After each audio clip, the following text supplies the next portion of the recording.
If you can think, you can write. A book written by Ken Sung, Part 1 of 11. Copyright 2018 Ken Sung, all rights reserved. ISBN 10-177328280 ISBN 13-978-17723288288. If you can think, you can write. A pull no punches all out attempt at demystifying the impossible writing and publishing maze. Sung, Ken, Amazon.com.au. Books. Introduction. What do you do, or more precisely, what can you do if you want to write a book and get it published for the first time but don't exactly know how to do it?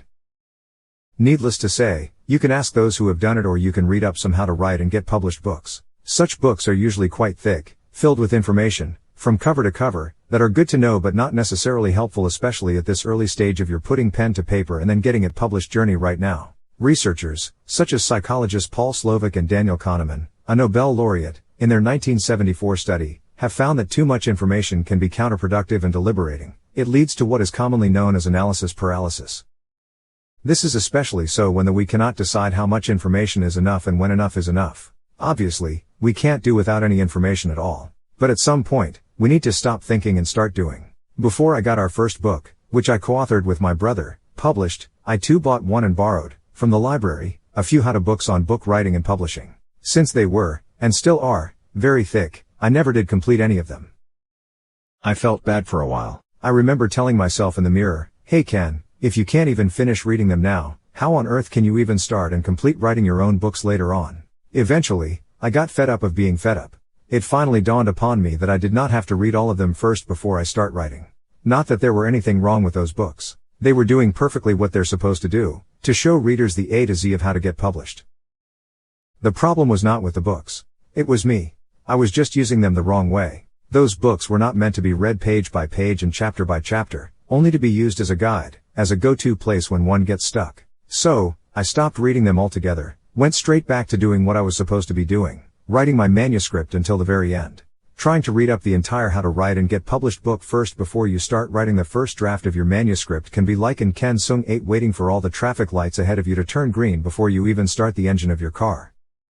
Once awakened, I never looked back. I didn't go back to those books again. Even if it was just for referencing purposes only. I chose to rely on good old common sense to guide me through. So far it has got me published twice with 2 different publishers. Unlike what's being suggested in most American authored how to get published guides, I didn't need an agent to get me any book deals in Malaysia. And I suspect if you approach a small or even medium-sized publisher in America directly, you probably won't need any agents either. I might be wrong, but if you don't try, you will never know. One of my mentors and a dear friend, Mr. Tansel Ali, a 4-time Australian memory champion, TEDx speaker, corporate keynote speaker and celebrity memory coach who had authored 2 best-selling books with his publisher in Australia, never had to deal with any agents either. Both of us dealt with our respective publishers directly. Of course, again, I'm not suggesting that those how to write and get publisher guides aren't any good at all. You might just find them useful for your own unique set of situations. But why should you want to read a book written by me, someone who has never written a New York Times bestseller, never worked a day as a journalist, and whose writing skills are nowhere as sophisticated or effective as yours? What credentials do I have? Who am I to tell you anything about writing and publishing anyway? The answers exist right inside these 2 questions.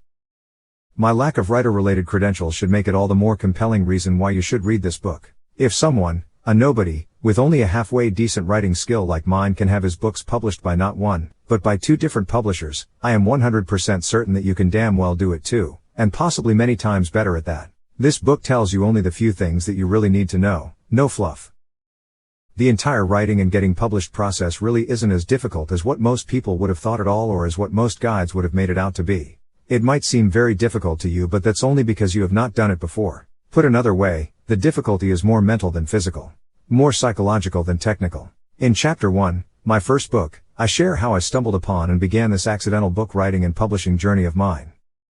In Chapter 2, their first books, we look at how other authors, some world-renowned and other lesser-known ones, they are all successful in their own ways. The steps towards becoming a successful writer are, 1. Start writing your first book, 2. Finish it, 3. Edit it, and 4. Publish it. In Chapter 3, the road to success is paved with painful rejections. We look at how some of the most successful authors had to face many countless rejections before their work eventually got published.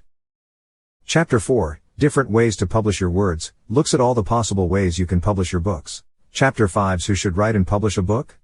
Looks at a few categories of people who should write and publish their books. Chapter 6 What to write? Explores what you can and should write in your first book. Before you can write about anything and expect people will read them, you have to write about your own experience first.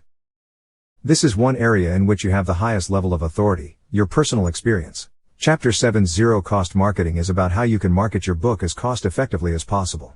Ask how your book can do for you and your readers. In Chapter 8 Strive Hard to Become Yourself, I'll show you why your success in life is ultimately determined by your ability to be yourself. Not easy. That's why you have to strive hard. In Chapter 9, Write Truthfully and Miracles Will Happen, I share with you how miracles can happen to people who commit to their book writing pursuits. Chapter 10's 5 Skills You Must Possess and Apply daily outlines the few skills that every successful writer must possess and apply. All of us possess these qualities, but we must train ourselves to notice them first and then systematically apply them on a daily and habitual basis.